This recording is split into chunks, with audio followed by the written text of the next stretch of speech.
everyone. Welcome to Raising Vibrations. Here with Simon. And today we're going to be looking at an aspect of astrology that I feel is always something that you have to pay attention to. And taking a look at this archetype within your birth chart gives you an incredible amount of power in understanding the nature of why you're actually here to begin with. Okay. So we're looking at Pluto in the birth chart, and of course, I myself am a Plutonian astrologer, in that, if you can define it that way. Evolutionary astrology is the vehicle I use to discern and understand and objectify the nature of life, and Pluto is an important part of that process. Okay, so today's video is called Why Pluto Matters, and my main point that I want to put across as I share this content with you today is the significance of why Pluto matters. Okay. And it's not just a funny sort of like North Node and Moon in Gemini and fifth house play on words, but it actually does contain those very words themselves, Pluto and matter. Okay. So firstly, what I want to do is we're just going to discuss a little bit about the nature of how you can understand the Plutonian energy in your life, in creation itself. Okay. Again, the first thing we objectify is that we, as a human organism, spiritual experience, and nature, external reality, are one. Okay.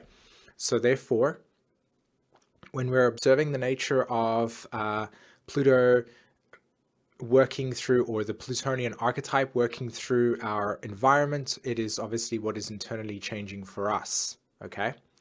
So what is Pluto? All right. The Plutonian archetype in its most simplest form is the nature of metamorphosis. Okay. Metamorphosis. So essentially we're seeing the caterpillar transforming itself into the, or should I say, it transforms itself into this liquid goo that then transforms itself into the butterfly. All right. But the entire process of the actual caterpillar moving into the butterfly is a metamorphosis. All right. The metamorphosis implying the change of an object or the change of something from its original shape to something completely different. It doesn't even resemble the past. Okay. So Pluto, in its essence, is the metamorphosis of matter in your life. Okay, literally. So if you had to observe the nature of your life, whenever you're going through Plutonian transit, in other words, Pluto itself is making aspects and it's moving through any of your houses in your astrological chart, you will be experiencing over its entire cycle a total metamorphosis of your life. Okay, so that's a big deal because we as human beings go through changes in our lives, okay? And the reality in which we were experiencing it before we went through this change and the reality we're experiencing afterwards, are remarkably different, especially when it's Plutonian transits and you feel them. Okay. So we understand that this is the nature of metamorphosis, right? We understand what it is and it's operating through. So if we had to take it one step further and then we had to observe that experience from the point of view of the human understanding, like the spiritual nature, Pluto itself splitting matter would be the best way to understand this archetype, okay? From the point of view of the human experience, it splits matter. So everything was all together, everything was one. And then a desire needed to exist, or a choice was present that split the object from itself into something separate, okay? Or duplicated itself.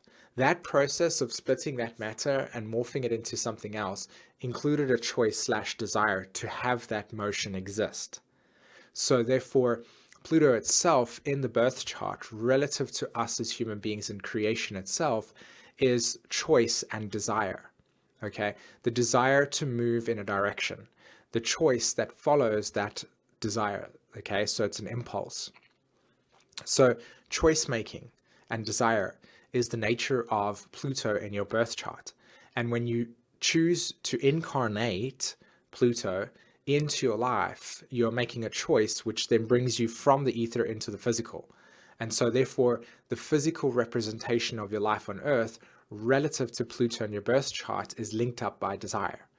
In other words, when you're looking at Pluto in your birth chart and you're understanding the birth chart as a representation of you, then the totality of that experience is represented how you actually go about making choices and desires in your life, what motivates you in a specific direction. So the connection between the birth chart and you is the human experience. That is you. The birth chart is just objectifying the nature of your own understanding, your own self, your own sense of consciousness. So why would those archetypes be any different? So when you're observing Pluto in your birth chart, as I've mentioned, get your mind into the space that it is about the nature of desire, and that the house and sign that Pluto is in is reflecting to you the soul's desires and the choices that were made prior to this life that would lead you in this direction. Okay, so an example that I could give you from a more sort of left brain perspective would be a river. Okay, the river starts at the top of a mountain and flows from the top of the mountain all the way down to the ocean. And it is that process from flowing all the way from the top all the way down that is Pluto. It's the entire stream of desires and choices that lead you on a journey that over a period of time reflects the nature of your metamorphosis, i.e. when you were, say for instance, coming into this lifetime, the person that you were relative to the one that is present when you pass away are two different things. And it is that relationship to how that change occurs over time that reflects the nature of Pluto in your birth chart. So something that we can use here in terms of making this more human interactive and to understand it through the nature of the mind is to recognize that each of us comes into this lifetime with this Pluto signature, i.e. unconscious emotional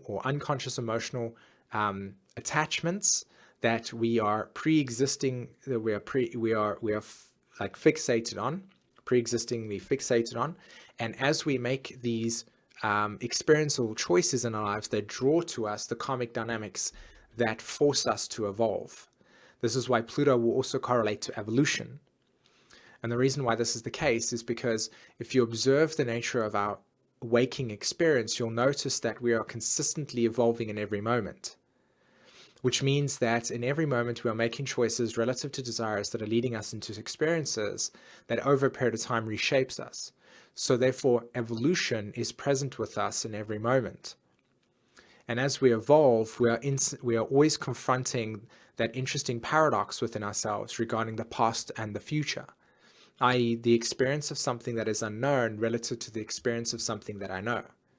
That's why evolution works so slowly in the experience, because our need to hold on to something that makes us feel empowered is the direct relationship to something that is not moving us forward. So we become stagnant. And that's why Pluto transits and Pluto experiences in our lives can be very catastrophic or cataclysmic, because what essentially happens here is that every time you resist evolution, you are essentially resisting the nature of your own progressive development within your soul's evolution or direction. So the ego is basically maintaining this need for security, which we all suffer from. I mean, or when I say suffer from, but I mean more, we experience in our moments. Whenever we experience these holding ons, these needs for security, it stops us from actually confronting our limitations. That's why Pluto or Scorpio in the birth chart is the necessary confrontation of your inner limitations. In other words, confrontation is Pluto relative to inner limitations. The polarity point of the 8th house or Scorpio is Taurus. Taurus is the archetype of one's own inner sense of structure because it's part of the Earth trine. So the confrontation is, where am I abundant within my life? Where am I not abundant in my life? And how are those limitations basically stemming the nature of what I'm capable of? Okay, so an example that can be made instantly with this experience is little Johnny. He's 25 years old. He really wants to become a famous writer. He recognizes that there are certain limitations within his current state of awareness that stops him from getting to where he needs to be next. He takes a certain amount of courses that allows him to upgrade his capacity to comprehend the English language, or any language for that matter. He also develops necessary awarenesses and breaks his limitations regarding his capacity to creative write. And he begins this process. And after a period of time, say for instance 2 years or such, he then develops a relationship with a magazine or a newspaper that allows him to write a certain column that gets him exposure. And after a period of time, he then starts to be able to act for an income, which allows him to purchase more education and a house, etc., which then gives him more opportunities for growth. So these are Plutonian experiences. So in our lives, the house and sign that Pluto's in will show you directly how you're confronting those limitations and evolving in this lifetime. Pretty neat, isn't it? Okay. The final thing that I wanted to say regarding this archetype, which I think is really important to also understand, is the nature of the root cause. And this is why, to me, when I work with this form of astrology, or looking at the birth chart, or working with any clients for that matter, or you should be doing this with yourself, is to understand that an iceberg contains most of its stuff at the bottom of the ocean, or should I say underneath the thing. And so therefore Pluto itself is the unconscious, unresolved emotional processes that linger within the self that essentially promote what the top of the iceberg looks like. So if you really want to get to the bottom of who you are, it's the Plutonian process that deepens that sense of core meaning as to why you're here. And once you start focusing on that and recognizing that, the root of your nature will start to appear for itself, and you can actually start to direct your life in accordance with the soul's direction versus what is the ego been trained to believe. Okay? Cool.